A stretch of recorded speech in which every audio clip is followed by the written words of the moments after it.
Programme में आपको खुशामदीद कहते हैं। मैं असदुल्ला खान हूं। पंजाब को स्मोक ने घेरे में लिया हुआ है और जो आज हालात हैं स्मोक के वो इंतहाई ख़तरनाक हैं। जिस तरह का मंजर यहाँ पंजाब में देखा जा रहा है और सिर्फ पंजाब में नहीं बल्कि आज तो इस्लामाबाद में भी इसके असरात वाज़ेह तौर पर महसूस हो रहे हैं। आज तो इस्लामाबाद में भी स्मोक है और तनकीद ये हो रही है कि इस माहौल में जहाँ पर हंगामी सूरत हाल नाफिज करने की ज़रूरत थी, chief secretary Punjab, chief minister Punjab और वज़ीर माहौलियात तीनों मुल्क में मौजूद नहीं हैं।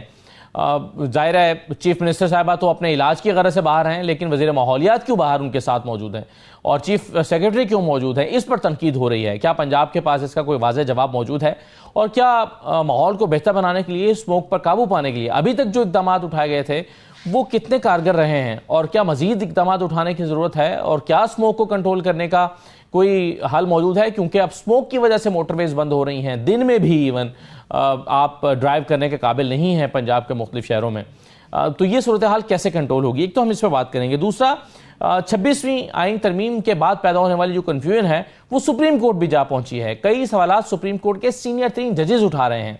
आज जस्टिस मंसूर अली शाह ने, जो सीनियर प्यूनर जज हैं, उन्होंने कुछ सवालात उठाए हैं कि ये आईनी तरमीम के बाद आईनी बेंचेस किस तरह काम करेंगे और क्या जो खुद उनका अपना बेंच था एक केस की समाअत करते हुए उन्होंने कहा कि वो क्या कर सकता है और उसके पास क्या इख्तियारात हैं, क्या फैसला दे सकता है, क्या नहीं दे सकता।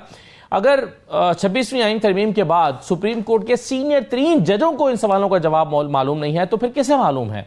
ये इस पर हम एक बात करेंगे और मैं कुछ आपके सामने रखता हूं कुछ चीज़ें जो आज जस्टिस मंसूर ने सवालात की सूरत में उठाई हैं जिसका जवाब उनको नहीं मिला है। तीसरी बात यह है कि चीफ इलेक्शन कमिश्नर जो जनवरी में अपनी मुद्दत मुकम्मल कर रहे हैं, इस ओहदे के लिए नाम की तलाश शुरू हो गई है और हुकूमत ने मुतल्लिका वजारत को कह दिया है कि ब्यूरोक्रेट्स में से, साबिक जजेस में से या दीगर लोगों में से एक मौजू नाम तलाश किया जाए जो सिकंदर सुल्तान राजा साहब की जगह ले सके। लेकिन अभी जो हालिया आईनी तरमीम हुई है उसके मुताबिक जब तक कोई नया चीफ इलेक्शन कमिश्नर नहीं आता तब तक यही चीफ इलेक्शन कमिश्नर अपना काम जारी रखेंगे। तो क्या इस बात का कोई खदशा मौजूद है कि अपोजिशन और हुकूमत में कोई इत्तफाक राय ना हो सके और सिकंदर सुल्तान राजा ही कंटिन्यू करें जब तक नए चीफ इलेक्शन कमिश्नर नहीं मिलते? इमरान खान ने नवंबर में एहतजाज की कॉल की बात की है। सवाबी में जो जलसा हुआ उसमें भी कहा गया कि नवंबर में फाइनल कॉल आने जा रही है और इसके अलावा आज अडयाला में इमरान खान ने भी ये कहा कि हाँ, नवंबर की तारीख में देने जा रहा हूँ। क्या माजी में दी जाने वाली जो एहतजाज की कॉल्स हैं उससे ये कुछ मुख्तलिफ होने जा रहा है? इन तमाम उमूर हम बात करेंगे। मेरे साथ प्रोग्राम में बैरिस्टर उमैर न्याजी साहब मौजूद हैं, MNA हैं, तहरीक इंसाफ के रहनुमा। बहुत शुक्रिया बैरिस्टर उमैर न्याजी साहब, खुश आमदीद। शैला रजा साहब हमारे साथ मौजूद हैं, MNA हैं, पीपल्स पार्टी के साथ आपका ताल्लुक है। शैला रजा साहब आपको भी खुश आमदीद कहते हैं। हाफिज़ एहसान साहब हमारे साथ मौजूद हैं, माहिर आइन व कानून है। बहुत शुक्रिया हाफिज़ साहब, आपको भी खुश आमदीद। मैं इन आइनी मौज़ूआत पर आने से पहले जो आज स्मोक की मैंने बात की है, बैरिस्टर साहब आप, मैंने साहब आप तो लाहौर में हैं, क्या सूरत हाल आज लाहौर में है और जो इक़दाम उठाए गए हैं हुकूमत पंजाब की तरफ से कितने मुस्बत असरात उसके आते हुए अब तक दिखाई दे रहे हैं? बिस्मिल्लाहिर्रहमानिर्रहीम जी, स्मॉग की तो सूरत हाल बहुत बुरी है। अब दूसरा हफ्ता जा रहा है कि स्कूल के बच्चों की छुट्टियां चल रही हैं। मतलब हुकूमत पंजाब के पास वाहिद हल यही है कि लोग घरों में बैठ जाएं, उससे बियॉन्ड कुछ भी नहीं है। प्रैक्टिकली अगर देखें तो आज रिपोर्ट भी है UN की, अगर उसको देखें आपका 11 मिलियन बच्चा जो अंडर एज 5 है वो एट रिस्क है। डॉन में आज मेन खबर लगी हुई है। तो इस तरह के स्वेर असरात बच्चों पे आएंगे और ये नहीं कि खाली उन्हें कोई आर्जी, ये परमानेंट डैमेज का खतरा है क्योंकि बच्चों के लंग्स ज़्यादा सेंसिटिव होते हैं कंपेयर टू बड़े लोगों के। तो ये सारे मामलात हैं। देखिए, day to day cosmetic changes से ये मसला हल नहीं होगा। अगर आप सारा दोष डाल दें कि जी इंडिया से आइए, या ऑल अक्रॉस आपका भी पोल्यूशन प्रॉब्लम है, आपका पानी का स्वेर मसला बन गया है। इसको जब तक ब्रॉडर सेंस में नहीं टैकल करेंगे, बजट एलोकेशन आपकी एनवायरनमेंट के लिहाज से है ही नहीं। जितने आपने जो फॉरेस्ट की तरफ कमिट करना था, अगर लाहौर के इर्द गिर्द ही देख ले, रूडा का एक प्रोजेक्ट था जो फ्लैगशिप प्रोजेक्ट था जिसके ज़रिए ना सिर्फ पानी बल्कि फ़िज़ा ने कंट्रोल होना था। आपने इर्द गिर्द जंगलात लगाने थे लाहौर के, मगर वो नहीं किया। मगर अब क्या देख रहे हैं कि आलूदगी यही मुल्तान तक जो है ना, आज अगर लेवल्स उठा के देख ले, मुल्तान वगैरह ज़्यादा ज़्यादा लाहौर से पोलूटेड है, क्योंकि आलूदगी फैलती है। आलूदगी ने कोई बॉर्डर्स तो देखने नहीं है ना, कि एक शहर से दूसरे शहर में नहीं जाएगी। तो हालात ये अबतर होते जा रहे हैं। ये मेरे ख्याल से इमरजेंसी डिक्लेयर करने का वक्त है। अगर इस एनवायरनमेंट को हम नहीं बचाएंगे तो ये साल दो की गेम है, तो इसके बाद ये लिवेबल ही नहीं रहेगा। जो आज की सूरत हाल है, आज मुझे ट्रैवल करना पड़ा दीपालपुर एक जनाजे के सिलसिले में, तो मतलब 11-12 बजे भी रिनाला के करीब इस तरह था कि लगता था कि शायद जो है ना सुबह कुछ 7 बजे का टाइम हो। मतलब बिल्कुल ही डे लाइट तो नज़र ही नहीं आती। इस वक्त पंजाब की ये सूरत हाल है। सही है, बिल्कुल सही है। और इस पे जो पीपल्स पार्टी की पंजाब की क़यादत है, हसन मुर्तज़ा साहब ने भी बड़ा अपने रद्दमल का इजहार किया है। अदालत के अंदर भी मामला चल रहा है, अदालत ने भी बरहमी का इजहार किया है।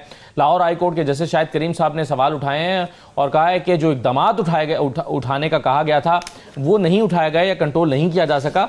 और आज सवाल भी हुआ कि चीफ सेक्रेटरी कहाँ हैं, तो बताया गया कि चीफ सेक्रेटरी जो हैं वो तो स्विट्जरलैंड गए हैं। तो फिर सवाल हुआ कि फिर सुबह कौन चला रहा है। तो अदालत ने भी बड़े अदम इत्मीनान का इजहार किया उन इक़दाम के लिए जो पंजाब की तरफ से उठाए गए हैं। पीपल्स पार्टी बड़ी अनहैप्पी है, बयान दे रही है और कह रही है कि कंट्रोल नहीं कर सकी है, पंजाब हुकूमत नाकाम रही है। शैला रज़ा साहबा, ये कुदरत की तरफ से है या पंजाब हुकूमत की नाकामी पीपल्स पार्टी इसको समझती है? मैं मानती हूँ कि ये इन्वायरमेंटल पोल्यूशन है, लेकिन अपने इन्वायरमेंट को किसने ठीक करना है? अगर गवर्नमेंट ने ऑर्डर्स करने हैं तो एडमिनिस्ट्रेशन जो है वो किसकी जिम्मेदारी है संभालना। लेकिन इसके साथ साथ शहरियों की भी है। मैं क्योंकि चैनल्स ही इस्तेफादा कर रही होती हूँ, तो मुझे ये मालूम होता है कि जैसे अगर गाड़ियां कम से कम निकलनी है तो उस पर अमल नहीं हो रहा, गाड़ियां निकली हुई हैं। और इस तरह की बहुत सारी चीज़ें कि फैक्ट्रियां खुली हुई हैं, गाड़ियां निकल रही हैं उसी तादाद में। और उसूलन तो स्कूल बंद कर देना चाहिए, लेकिन पता चलता है यहाँ पे स्कूल बंद हो तो लोग बच्चे लेके घूमने निकल जाते हैं, रिश्तेदारों के निकल जाते हैं। तो ये एक सख्त बहुत बड़ा मसला है जिसमें पूरे अवेयरनेस के साथ, और सबको अवेयरनेस है और सबको ये समझना होगा कि फसलें जलाने से क्या मामला होगा, कितना जो है वो ट्रांसपोर्ट की वजह से कितना पोल्यूशन कितने % हो रहा है। इन सब चीज़ों को देखते हुए ठोस इक़दामात की ज़रूरत है। मुल्क से बाहर बैठकर और बयानात देने से तो कुछ नहीं होगा। तो मैं ये समझती हूँ कि इसमें सबकी जिम्मेदारी है, हुकूमत की ज़्यादा जिम्मेदारी है कि अपने इक़दामात पर अमल भी करवाए। और आलूदगी यकीनन फैलती है और फिर ये मज़ीद फैलेगी। सही तो सही है। वज़ीर माहौलिया जो है वो बाहर बैठकर चीज़ों को कंट्रोल करने की कोशिश कर रही हैं और बाहर से ही वो ट्विटर पे बयान दे रही हैं, बाहर से शायद कुछ मीटिंग्स भी ले रही हैं। लेकिन बहुत सारे लोगों का ख्याल है कि वज़ीर माहौलियात मरियम औरंगज़ेब साहबा को इस वक्त पंजाब में मौजूद होना चाहिए था। बहरहाल इस पर तफसीली मौक़िफ़ PMLN का जो है, एक बात कहना चाह रही थी कि अगर वो बाहर भी हैं जी तो एडमिनिस्ट्रेशन तो पूरी यहाँ है ना। यकीनन वो किसी मीटिंग के सिलसिले में गई होंगी, यकीनन किसी काम से ही गई होंगी गवर्नमेंट के, लेकिन बाकी स्टाफ तो यहाँ है ना। गवर्नमेंट का काम तो पॉलिसी देना है। हाँ, लेकिन बाकी स्टाफ भी आनी है, चीफ सेक्रेटरी पंजाब भी आनी है ना, अनफॉर्चुनेटली, और यही सवाल आज उठा भी है। लेकिन बहरहाल चलिए इस पर PMLN का मौक़िफ़ मैं प्रोग्राम के अगले हिस्से में बहुत तफसील से हम मालूम करेंगे कि पंजाब हुकूमत इस पर क्या कह रही है और PMLN इस पर कैसे देख रही है। मैं ज़रा दीगर मौज़ूआत पर आ जाता हूँ। हाफिज़ एहसान साहब, आज जो सवालात उठाए गए हैं जस्टिस मंसूर अली शाह साहब की तरफ से, मैं वहाँ से आगाज़ करना चाहता हूँ और कुछ पॉइंट्स में रख देता हूँ आपके सामने। आज सुप्रीम कोर्ट में टैक्स से मुतालिक एक केस की समाअत के दौरान जस्टिस मंसूर अली शाह की सरबराही में 3 रुकनी बेंच ने 26वीं आईनी तरमीम के बाद पैदाशुदा सूरत हाल पर अहम सवाल उठाए हैं। अब उन्होंने कहा कि अब यह सवाल सामने आया है कि केस रेगुलर बेंच सुनेगा या आईनी बेंच सुनेगा। जस्टिस मंसूर अली शाह ने सवाल किया कि जब तक आईनी बेंच नहीं बैठेगा तो क्या हम गैर आईनी हैं। एक सवाल यह भी उठाया गया कि इस वक्त कोई आईनी बेंच नहीं, तो ये जो गैर आईनी बेंच बैठा है इसका क्या करना है। और फिर उन्होंने कहा कि अगर हम केस का फैसला कर भी लेते हैं तो क्या होगा। फिर जस्टिस मंसूर अली शाह ने कहा कि चलें, अगर हम खुद फैसला कर भी देते हैं तो हमें कौन रोकने वाला है, यानी हमने कर दिया तो हमें रोकेगा कौन।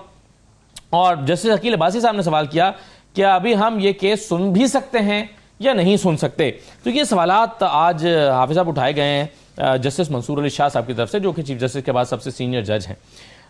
उनका ये जो सवाल है कि जब तक आईनी बेंच नहीं बैठेगा तो क्या हम गैर आईनी हैं, इसका क्या मतलब है? बिस्मिल्लाहिर्रहमानिर्रहीम। असद बात तो ये है कि जब से 26वीं आईनी तरमीम उस प्रोसेस के अंदर जा रही थी जो पार्लियामेंट ने पास करना था आर्टिकल 239 के नीचे, और उस वक्त जब कॉन्स्टिट्यूशनल बेंच पे बात की गई थी तो मैंने उस वक्त भी ये कहा था कि कॉन्स्टिट्यूशनल बेंच जो है इस सारे मामले को और कॉन्स्टिट्यूशनल कॉम्प्लिकेट करेगा और ये चीज़ें उस तरफ जाएंगी कि सारे का सारा निज़ाम जो है वो आपका स्टेलमेट की तरफ चला जाएगा। मुझे याद है आपने कहा था, आपने कहा था कि आईनी अदालत तो हल हो सकता है, आईनी बेंच नहीं। चूंकि उसकी बुनियादी वजह यह है कि हमारी जितनी भी हाई कोर्ट या सुप्रीम कोर्ट की जुरिस्डिक्शन है केसेस की, उसके अंदर मेजॉरिटी जो केसेस हैं वो अगेंस्ट द गवर्नमेंट है या अगेंस्ट द मैल एडमिनिस्ट्रेशन है या against the violation of law है या अल्ट्रा वायरीज को चैलेंज करते हैं, चाहे आर्टिकल 199 है या उसके बाद हम सुप्रीम कोर्ट के अंदर आर्टिकल 184(3) के नीचे जाते हैं या 199 की अपील्स जाती हैं उस चीज़ के अंदर।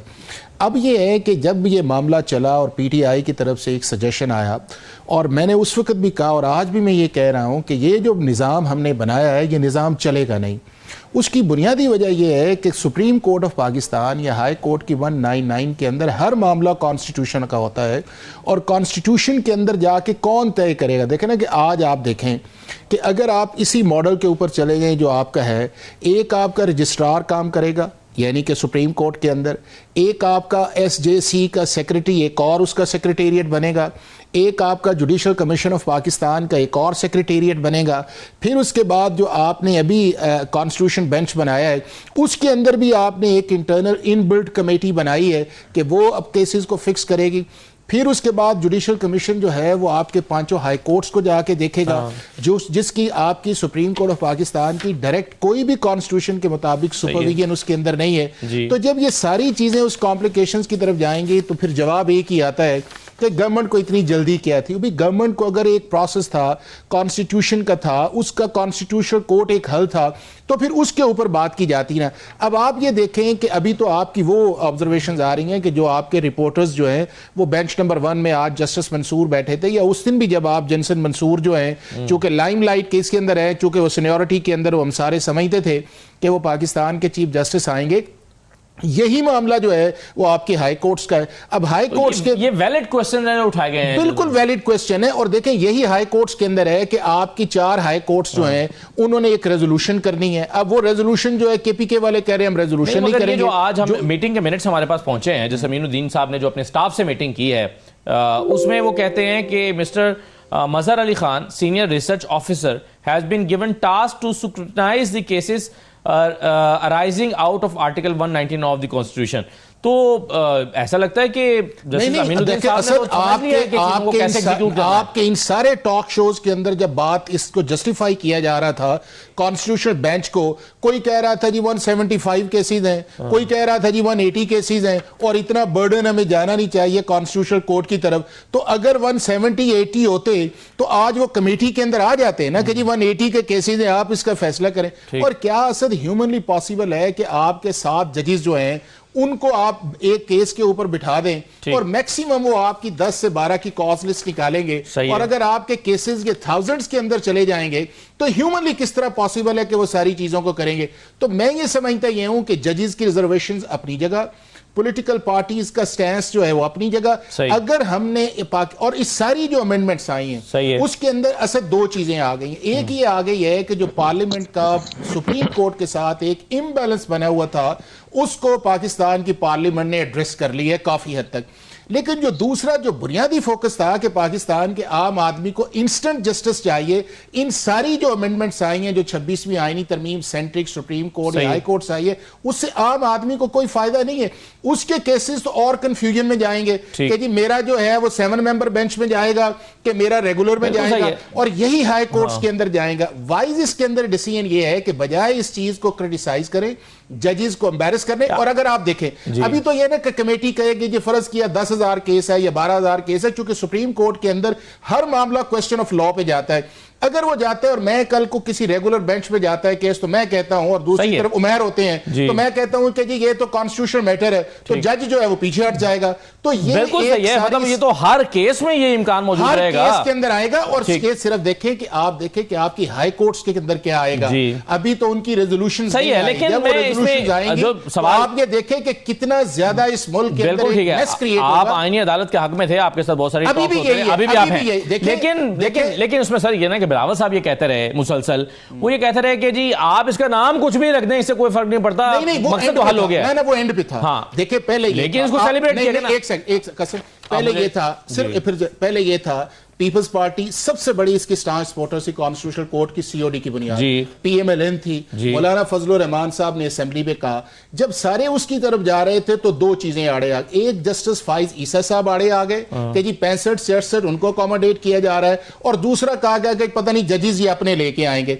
इन दोनों की बुनियाद के ऊपर एक काउंटर प्रपोजल आया विदाउट उसका रियलाइजिंग द फैक्ट कि कॉन्स्टिट्यूशनल बेंच वाइबल नहीं है, और वो शोल्डर इस्तेमाल किया गया मौलाना फजलुर रहमान साहब को, पीटीआई ने किया कि जी कॉन्स्टिट्यूशन। और आता ये था, देखिए जी सुप्रीम कोर्ट के अंदर एक शरीयत बेंच बना हुआ है ना, चलिए आप शरीयत बेंच तो ये चीजें जो है ये वाइबल नहीं है, रीथिंक करना चाहिए। आप कह रहे हैं वाइबल नहीं है, पीपल्स पार्टी इसको सेलिब्रेट नहीं। आज देखे ना, आज देखे आपके पुणे जज ने नहीं कहा। मैं नाजिर साहब से और शैला साहिबा से दोनों से इस पर मौक़िफ़ लेना चाहता हूं, इस ब्रेक के बाद वापस मगर आते हैं।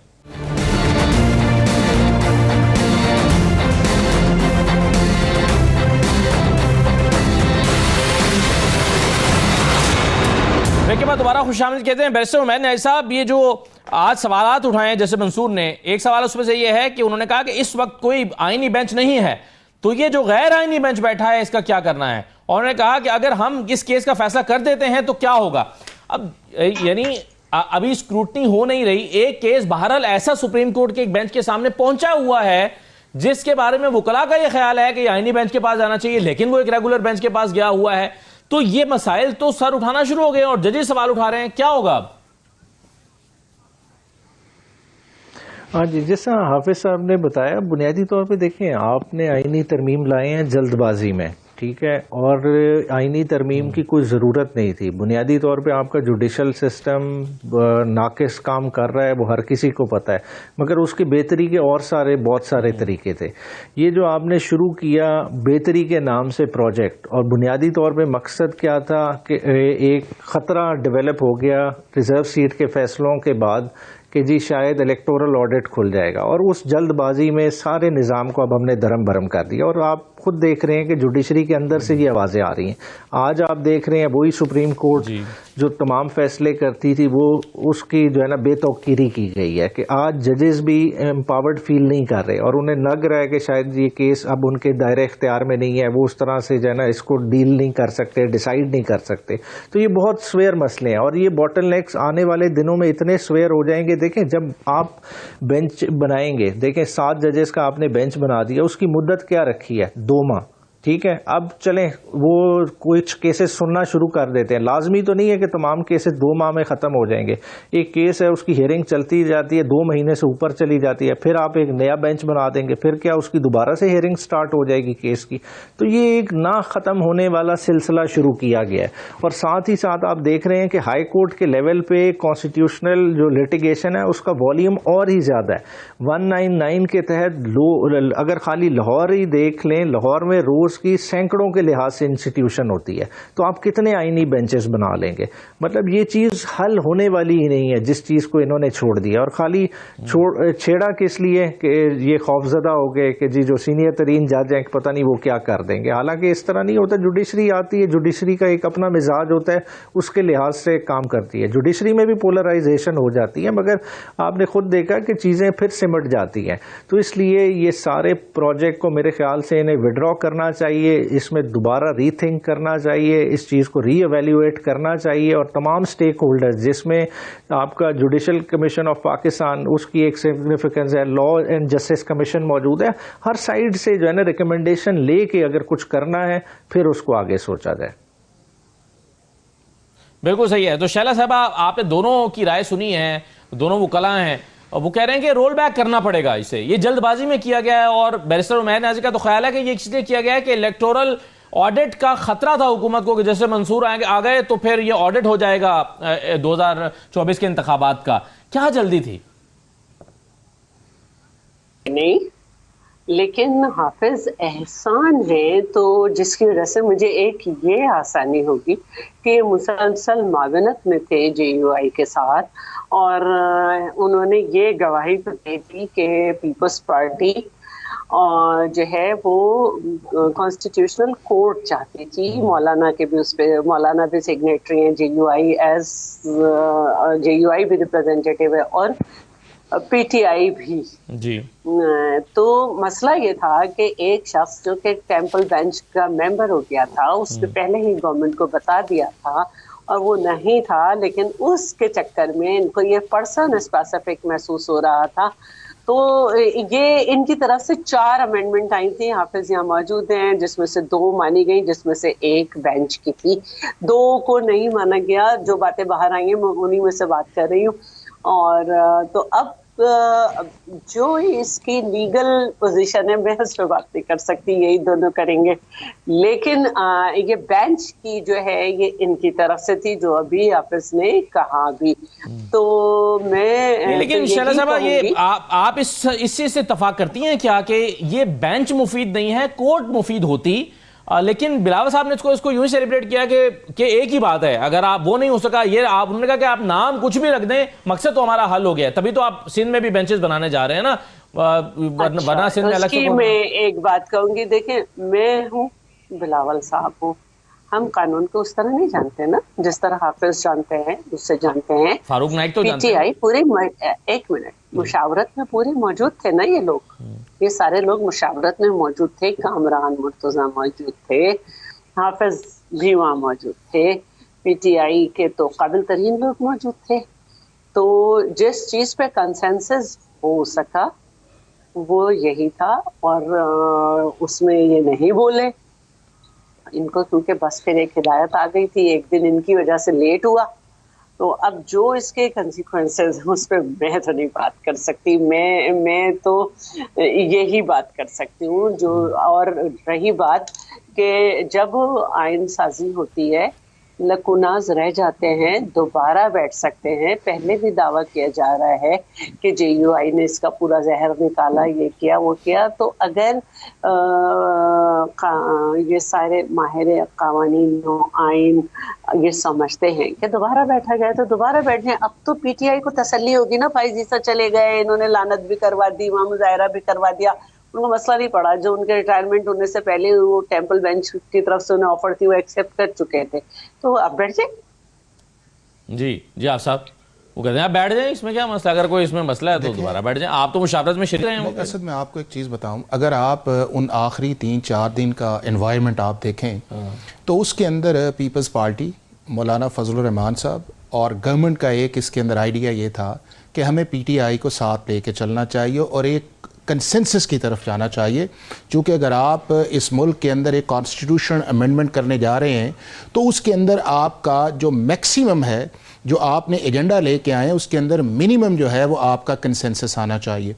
और यही वो चीज़ है कि आप एंड तक जाके देखें सारी चीज़ें इसी की तरफ जा रही थी, लेकिन जब ये आया कि जी कॉन्स्टिट्यूशन बेंच बनना चाहिए और उसकी तरफ 2 आया, जिस तरह मैंने कहा कि शरीयत बेंच की तरफ आप चले जाएं, फिर आगे ये आया कि जी केस ही 150 के करीब है, लंबा चौड़ा इशू ही कोई नहीं है। ये वो एक उस आर्गूमेंट को सपोर्ट करने के लिए था। बुनियादी तौर पे ये था कि पाकिस्तान की पार्लियामेंट ये चाह रही थी या पाकिस्तान के लोग ये चाह रहे हैं कि इस मुल्क के अंदर आम आदमी को जल्द इंसाफ मिले। आम आदमी को इंसाफ सिर्फ उसी सूरत के अंदर मिल सकता है कि जब पाकिस्तान के अंदर जो आपका रेगुलर क्रिमिनल जस्टिस सिस्टम है या आपका कॉन्स्टिट्यूशनल या अगेंस्ट द गवर्नमेंट इश्यूज हैं, उनको आपको दोनों अलहदा कर दें। और ये मैं आपको बताऊं कि अभी ये बात चल रही थी सिर्फ सुप्रीम कोर्ट की हद तक। मैंने इसके ऊपर एक आर्टिकल लिखा था और उस आर्टिकल को बाद के अंदर बिलावल साहब ने अपने ट्विटर अकाउंट्स के अंदर भी उसको शेयर किया था। मैंने ये कहा था कि कॉन्स्टिट्यूशनल कोर्ट पाकिस्तान की सिर्फ सुप्रीम कोर्ट के लिए नहीं चाहिए, आपको कॉन्स्टिट्यूशनल कोर्ट्स जो है वो हाई कोर्ट्स के अंदर भी जानी चाहिए। चूंकि ट्रिगर तो चीजें वहां होती है, असद बेंच चलेगा ही नहीं। वो इसलिए नहीं चलेगा कि आप पहले तो ये देखें कि जुडिशल कमीशन ऑफ पाकिस्तान पूरे पाकिस्तान के बेंचेस को किस तरह देखेगा। फिर ये है कि आपने 7 मेंबर्स बेंच बनाया है, अब 7 मेंबर्स बेंच कौन सुनेगा, किस तरह केस आएगा। अभी आपने बना दी, नहीं, अभी आप देखें, अभी देखें कि जुडिशल कमीशन की मीटिंग हुई और कहा गया कि जब सिंध के जजेस आपने सिलेक्ट करने थे नहीं हो सके, आपने कहा जी सारे ही चलते रहे। अभी अगर आपके कॉन्स्टिट्यूशन के अंदर ये है कि आपने जजेस को बनाना है तो अभी उस पे ही नहीं कंसेंसस आ रहा। फिर आपका बलूचिस्तान है, फिर पंजाब नहीं हुई, लेकिन वो 3 रुकनी जो कमेटी बनी है आईनी बेंच के केसेस को मुंतखब करने के लिए, वो कमेटी अगर डिसाइड करना शुरू कर दे कि ये बेंच बनेगा, आईनी बेंच में से भी अगर 7 रुकनी नहीं चाहिए, 3 रुकनी चाहिए, और ये केस आईनी बेंच क्या है, बाकी उधर भेज दो, तो क्या इसमें असद मैं आपको बताऊं, मुज़ाहिरा क्या है? इस सारे प्रोसेस के अंदर आपके 2 तरह के केसेस थे जिसने सारे सिस्टम को हाईजैक किया हुआ था। एक वो इश्यूज थे कि जो पॉलिटिकल पार्टीज को डायलॉग के जरिए पार्लियामेंट के अंदर हल करने चाहिए थे, वो इन्होंने नहीं किया, और उस कंट्रोवर्सी को पाकिस्तान की सुप्रीम कोर्ट और हाई कोर्ट्स में बार बार लेके आते रहे हैं, और उसने सबसे बड़ा डेंट डाला इस सारे सिस्टम के अंदर। दूसरा उसके अंदर हुआ यह है कि पाकिस्तान के अंदर चूंकि गवर्नेंस बैठ चुकी है, आपकी मैल एडमिनिस्ट्रेशन इस लेवल तक चली गई है कि आपके पास कोई ऑप्शन ही नहीं आता कि आप उस एक्शन को चैलेंज करने के लिए आर्टिकल 199 यानी कि रिट जुरिसडिक्शन या सुप्रीम कोर्ट के अंदर चले जाते हैं for the enforcement of fundamental right. अब दोनों चीजों ने आपकी चीजों को उस लेवल पे और वहां के ऊपर जाके जो एक पाकिस्तान की हाई कोर्ट्स या सुप्रीम कोर्ट को विद इन द कॉन्स्टिट्यूशन रहना चाहिए था, वो कॉन्स्टिट्यूशन से बाहर चले गए। रोल बैक करना ही पड़ेगा। नहीं, मैं ये नहीं कह, मैं ये कह रहा हूं कि 2 सूरतों की हद तक जो है ये इंटैक्ट रहना चाहिए। नंबर 1 ये है कि बिल्कुल जुडिशल कमीशन ऑफ पाकिस्तान जो है उसे इंटैक्ट रहना चाहिए, चूंकि पार्लियामेंट और जो आगे 2 कमेटीज, एक चीफ जस्टिस बेंच की बात कर रहा हूं। चीफ जस्टिस की अपॉइंटमेंट जो है बिल्कुल इस तरह ठीक है, चूंकि जो एक मोनोपोली बनी हुई थी कि हमने 8-10 साल रोल बैक करेगी। नहीं, मैं ये कह रहा हूं कि कॉन्स्टिट्यूशनल बेंच जो है इसको अल्टीमेटली आपको कॉन्स्टिट्यूशनल कोर्ट, सुप्रीम कोर्ट और हाई कोर्ट्स के अंदर जाके डिवीजन ऑफ वर्क पे जाना पड़ेगा, और उसके बाद आपको जुरिसडिक्शन जाना पड़ेगा, तब आसानी। मामले की तरफ मैं आता हूं। चीफ इलेक्शन कमिश्नर की तलाश के लिए मामला शुरू हो गया है। हुकूमत ने कह दिया है मुतल्लिका वजारतों से कि जो नाम है वो नए चीफ इलेक्शन कमिश्नर का उसको तलाश करना शुरू किया जाए। लेकिन जो आईनी तरमीम अभी हुई है उसमें एक शिक ये भी डाल दी गई है कि अगर चीफ इलेक्शन कमिश्नर मुकर्ररा मुद्दत तक नहीं ढूंढे जा पाते तो फिर यही कंटिन्यू करेंगे। ये अगर आप इस आईनी तरमीम का जो 22A है वो देख लें तो आपको अंदाज़ा हो जाएगा। तो इसमें मुझे उमैर नईम साहब ये बताइए कि अब क्या ये बहुत ज़रूरी हो गया है कि पीटीआई और हुकूमत का, यानी अपोजिशन और हुकूमत का इत्तेफाक राय जल्द अज जल्द पैदा हो जाए नए चीफ इलेक्शन कमिश्नर के नाम पर? देखिए, पहले तो है पिछला इलेक्शन जिस तरह का हुआ है 8 फरवरी वाला, अभी तो वो किसी तरफ नहीं लगा। हमारी इस 26वीं आईनी तरमीम पे एतराज़ क्या रहा डे 1 का? हाफिज साहब तो बड़े आराम से कह रहे हैं ना कि पीटीआई का कंसेंसस रहा। ये तो खाली शुरू वाली मीटिंग में मौलाना साहब के पास थे, बाद में क्या बातें हुई। पीटीआई का थ्रू आउट स्टांस यही रहा कि हम इस आईनी तरमीम के खिलाफ हैं क्योंकि हाउस ही कंप्लीट नहीं है, रिग्ड इलेक्शंस हैं, मैंडेट का अभी तक डिसाइड नहीं हुआ। 85 से ज़्यादा हमारी नेशनल असेंबली की खाली पिटिशन जिनका फेट डिसाइड होना है वो नहीं डिसाइड हुआ। देखिए, अगर इलेक्शन इसी तरह के कराने हैं तो कोई फ़र्क नहीं पड़ता, फिर इसी को चलाई रखें, ठीक है। अगर इलेक्शनों को अगर हमें उनकी क्रेडिबिलिटी अफेक्ट ही नहीं करती हमारी स्टैंडिंग दुनिया में तो फिर इसी तरह चलते रहें।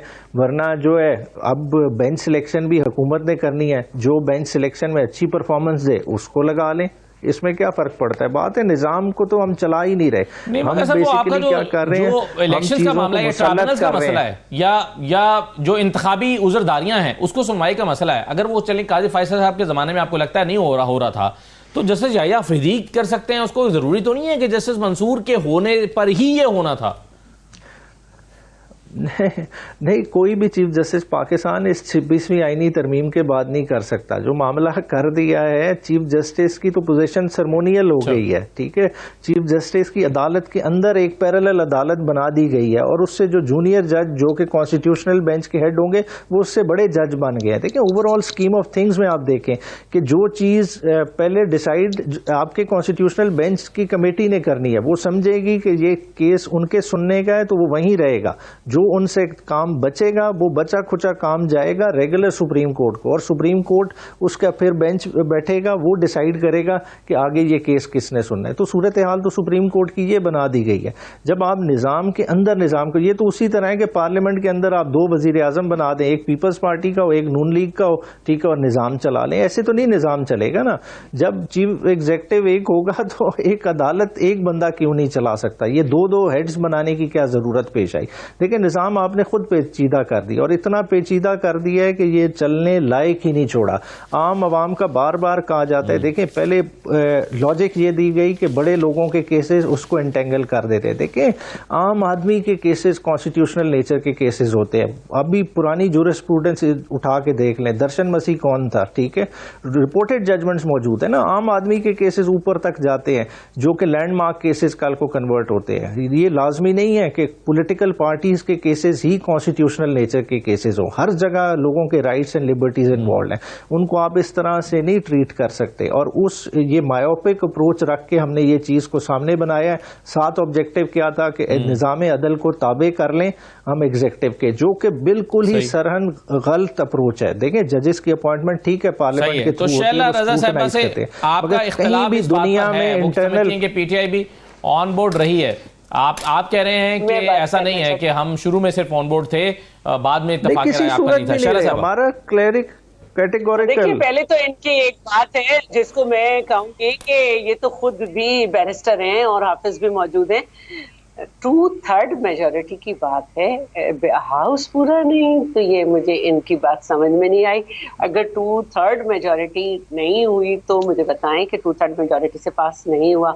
सेकंड ये कि फ्लोर ऑफ द हाउस और in different programme of different channel जो हैं वो आमिर डोगर साहब ने कहा कि अगर यही अमेंडमेंट्स थी तो जो ये कहते हैं कि हमारे लोगों को हिरासा किया गया लेकिन उनको फिर शो कॉज भी देते हैं, तो हमारे लोगों को हिरासा क्यों किया गया और वगैरह, इन पे तो हमें कोई एतराज नहीं है।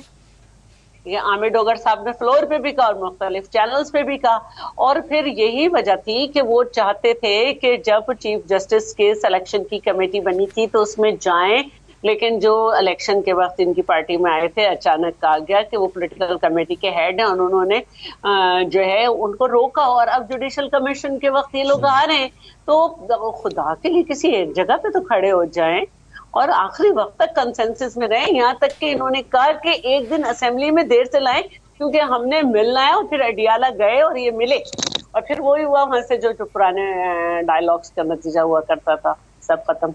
सही है। अच्छा, अब इसमें मसला ये हाफिज साहब के 26वीं आईनी तरमीम के खिलाफ दरखास्तें आई हैं सुप्रीम कोर्ट में, और अभी जो ताज़ा दरखास्त आई है उसमें यह भी था कि आप के जिस तरह से ये मंजूर हुई है और जिस तरह से नंबर पूरा किया गया है, अभी जैसे शैला साहबा कह रही है ना कि भाई हाउस की मेजोरिटी से हुआ है, 2/3 मेजोरिटी से, उनका जिस तरह नंबर पूरा किया गया इस पर तहकीकात की जाए। अब ये जो मामला है ये आईनी बेंच ने अगर सुनना है तो आईनी बेंच तो खुद इसकी पैदावार है, यानी इसके नतीजे में पैदा हुआ ना, बना है, तो कैसे सुन सकता है ये बेंच? एक राय ये भी है कि जो आईनी बेंच के मेंबर्स हैं या चीफ जस्टिस इनको निकाल दें और बाकी लोग इसको सुन लें इन दरखास्तों को। अच्छा, एक तो क्विकली मैं आपको बताऊं कि कॉन्स्टिट्यूशन के मुताबिक ये है, आर्टिकल 239 के अंदर ये है कि आपको टोटल मेंबरशिप का 2/3 चाहिए। अब अगर टोटल, और आज तक जितनी भी पाकिस्तान के अंदर 25 आईनी तरमीम आई उसमें पीटीआई ने भी पास की है, वो सारी की सारी गवर्नमेंट स्पॉन्सर्ड थी या गवर्नमेंट लेके आई थी। अगर किसी जगह सीट्स कम होती हैं या खाली रहती हैं तो उसका नुकसान गवर्नमेंट को होता है, चूंकि नंबर्स उन्होंने पूरे करने होते हैं।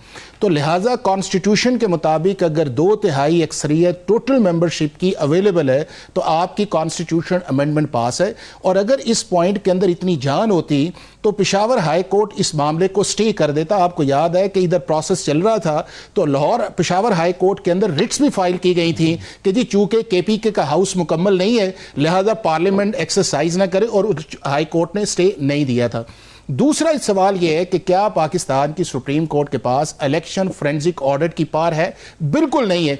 आर्टिकल 225 के होते हुए आर्टिकल 184(3) को आप इन्वोक नहीं कर सकते, ना 26वीं आईनी तरमीम से पहले कर सकते थे। वो सिर्फ और सिर्फ एक पॉलिटिकल ऑप्टिक्स के लिए तो था, लेकिन सुप्रीम कोर्ट की जुरिस्डिक्शन नहीं है। अगर जुरिस्डिक्शन होती तो आपके सामने 2013 के अंदर गवर्नमेंट जो है वो स्पेशल ऑर्डिनेंस करके तो जस्टिस नासर मुल्क ने करती। और तीसरा ये है कि अब 26वीं आईनी तरमीम जो है इसका चीफ जस्टिस भी बेनिफिशियरी है बिकॉज वो चीफ जस्टिस बन गए।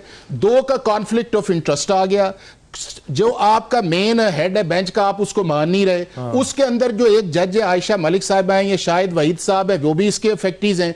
तो अगर हमने सारों को इस तरह कर लिया है तो सुनेगा कौन सुनेगा? अब सुनेगा ये कि अगर ये आएगा फुल कोर्ट नहीं हो सकता इस 26वीं आईनी तरमीम के बाद, चूंकि पाकिस्तान तो सर सुनेगा कौन? ये जाएगा तो कॉन्स्टिट्यूशनल बेंच की तरफ जाएगा और कॉन्स्टिट्यूशनल बेंच अपने ही खिलाफ नहीं, तो फिर आपके पास ऑप्शन नहीं है। बहुत शुक्रिया, बहुत शुक्रिया हाफिज एहसान साहब, शैला साहब, बैसो, मैंने ऐसा बहुत शुक्रिया। प्रोग्राम में शिरकत करने के लिए एक ब्रेक लेते हैं, ब्रेक के बाद वापस आएंगे तो खुर्रम दस्तगीर साहब हमारे साथ मौजूद होंगे। आप हमारे साथ रहिए।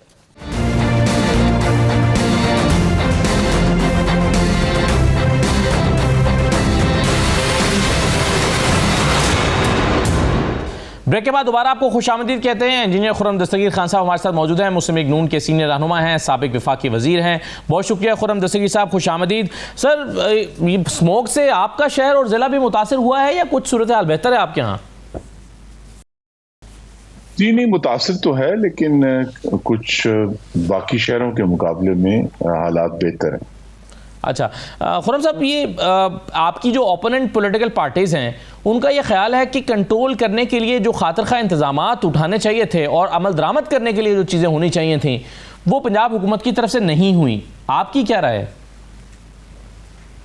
जी, पेशावर में आज 2000 था जो एयर क्वालिटी इंडेक्स है, तो लिहाजा वो हमें करके दिखा दें कि किस तरह होता है, तो शायद हम भी उनकी मिसाल फॉलो करके पंजाब में भी मामला दुरुस्त कर लें।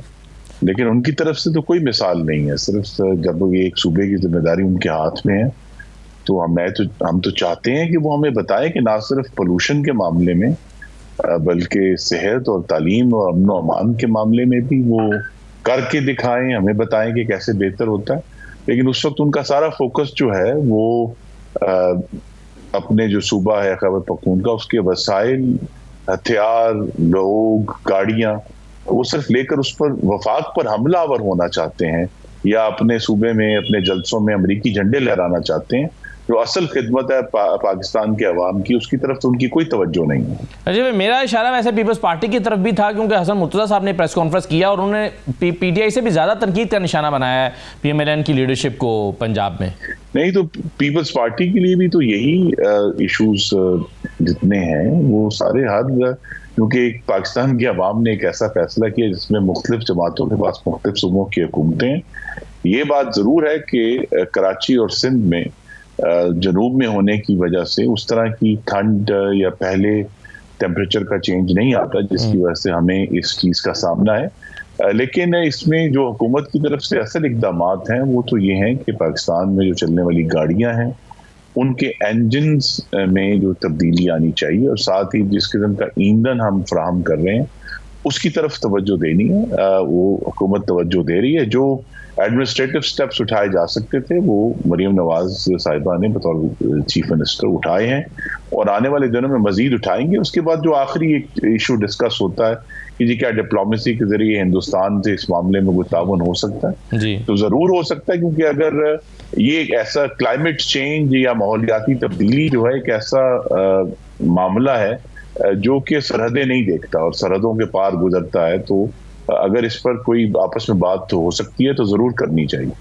सही है खुर्रम साहब, लेकिन एक एतराज़ इस वक्त ये हो रहा है कि इन हालात में मरीम नवाज साहिबा तो चलिए अपने इलाज की गरज से बाहर गई हैं, लेकिन वज़ीर माहौलियात को उनके हमरा नहीं होना चाहिए था बल्कि यहाँ पर होना चाहिए था। चीफ सेक्रेटरी पंजाब को यहाँ पर मौजूद होना चाहिए था। इन दोनों के पंजाब में ना होने और दौरे पर मरीम नवाज साहिबा के जो उनका ज़ाती दौरा है उसमें साथ होने पर तनकीद हो रही है। ये तनकीद दुरुस्त नहीं है जी। इसका एक जाविया ये भी मुझे अंदाजा नहीं है कि इसकी क्या वजह है, वो बेहतर तवज्जो तो हुकूमत पंजाब के तर्जुमान ही दे सकते हैं।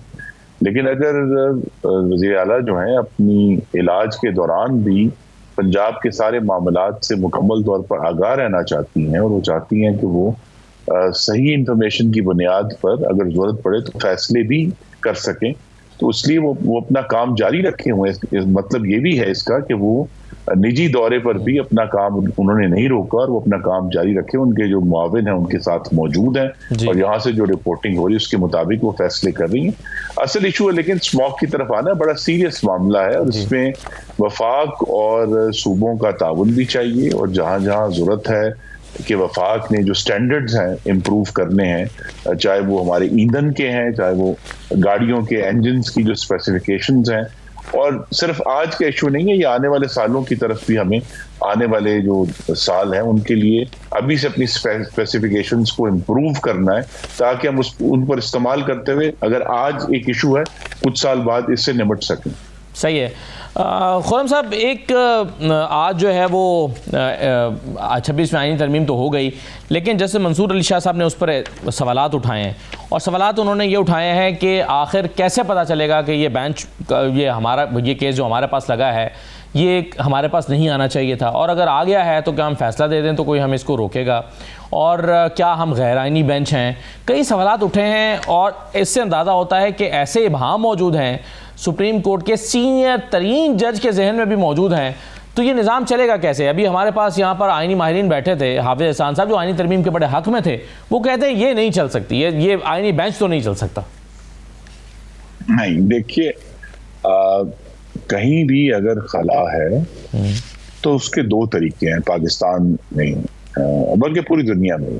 या तो खुद सुप्रीम कोर्ट अपने किसी फैसले में इस चीज को वाजे कर दे, लेकिन इसका बेहतर तरीका यही है कि वो पार्लियामान जिसने आइन में ये तरमीम की है, और हुकूमत का भी फर्ज है कि वो ये ड्राफ्ट करना शुरू कर दे, कि इसके लिए हमें एक सबऑर्डिनेट लेजिस्लेशन चाहिए, आइनी तरमीम नहीं चाहिए, एक कानून बनाना है, और जो कि पार्लियामान से पास होगा, कौमी असेंबली और सेनेट से, कि ये जो केसेस हैं उसमें वकला से और आइनी माहिरीन से, सीनियर मोस्ट जजेस से कंसल्ट करके एक 2 सफ़े की लेजिस्लेशन हो सकती है, जिसमें ये वाजे कर दिया जाए कि जो भी केस सुप्रीम कोर्ट में आएगा उस पर किस मयार पर उसको परखा जाएगा, जिस पे बुनियाद पे वो आईनी बेंच के सामने जाएगा या नहीं जाएगा। ये एक बहुत पेचीदा मामला नहीं है जिसको कानून साजी के जरिए बड़ी आसानी से हल किया जा सकता है। सही है, लेकिन हुकूमत क्या ये कानून साजी जो आप कह रहे हैं ये इसकी तरफ करने जा भी नहीं, क्योंकि हुकूमत को तो स्टेट ऑफ डिनाइल में वो समझती है कि नहीं, कोई कन्फ्यूजन है ही नहीं, चीज़ें तो बिल्कुल ठीक हैं और इसी तरह मामला हल हो जाएगा। देखिए, अदालत में जब भी अदालत के सामने मुख्तलिफ मामला जाते हैं तो जो कानून भी बनाए जाते हैं उनके अंदर जाहिर है हर जो सूरत हाल है उसके बारे में तो उसकी पेशबंदी नहीं की जा सकती, इसीलिए अदालतों को तशरीह का हक दिया जाता है। लेकिन जहां भी इस इशू पे अगर इबहाम है और सुप्रीम कोर्ट के सीनियर मोस्ट जजेस जो हैं उसके बारे में उन्होंने बात की है, मुझे खुशी होती है अगर वो संजीदा पैराए में इसके ऊपर बात करते या अपने किसी फैसले में इस इशू को रेज करते, ताकि वो सिर्फ बेंच की तरफ से कमेंट्स या टिकर की सूरत में ना आता, बल्कि एक संजीदा इशू की सूरत में, सजेशन की सूरत में आता। लेकिन हुकूमत के सामने एक चैलेंज मौजूद है और उसको बहुत जल्द लेजिस्लेट कर लेना चाहिए कौमी असेंबली के अगले इजलास में, ताकि ये मामला जो है ऐसन तरीके से और कानूनी और आईनी तरीके से हल हो जाए। सही है। साहब, इन्हीं दिनों में आला अदलिया के जजेस की मरात में, हाउस रेंट में और मुख्तलिफ मदात में जो उनको रकम मिलती है या पाकिस्तान प्रिविलेजेस मिलते हैं, उसमें इजाफे की खबरें बड़ी ज़ेर गर्दिश रही हैं। 17 करोड़ 52 लाख रुपए महाना और 2 अरब 10 करोड़ 24 लाख रुपए सालाना के हिसाब से जो जुडिशल अलाउंस है और हाउस रेंट है उसकी मद में आला अदलिया के जजेस को मिलेंगे। ये एक तो इसके 2 पहलू हैं, एक तो आला यानी माली मुश्किल जो माली हालात हैं उसके होते हुए इस तरह के मरात का इजाफा करना, यानी 350 से बढ़ाकर सीधा 10 लाख पर ले जाना, और दूसरा यह है कि जुडिशरी की कारकर्दगी भी सवाल निशान रहती है कि 128वें नंबर पर या 130वें नंबर पर अदलिया जो है वो परफॉर्म कर रही है। तो क्या इन अलाउंसेस को या ये जो एप्रिसिएशंस हैं इसको कारकर्दगी से जोड़कर देखने की ज़रूरत नहीं है? जी, तो यही काम पहली दफ़ा 26वीं आईनी तरमीम में किया गया, जिसमें बहुत एतराज़ हुआ कि अगर पार्लियामान जो है वो अदलिया की कारकर्दगी पर को जांचेगी तो अदलिया की खुद मुख्तारी पर जो है वो हरफ आएगा।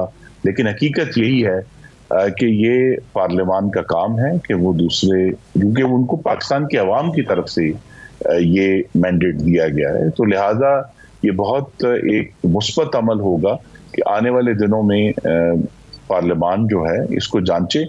अगर तो अदलिया अपना काम करती है और उसके 3 या 4 हम जो स्टैंडर्ड्स हैं वो सेट कर सकते हैं।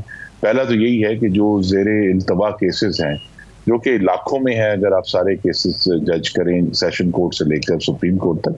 लेकिन सुप्रीम कोर्ट का चूंकि मामला है तो वहां जो इस वक्त 60,000 के केसेस पेंडिंग है, तो 1 साल के बाद इसको जज किया जा सकता है कि जी कितने केसेस जो हैं उनमें जो है उसका डिस्पैच हुआ है और उनमें कमी आई है।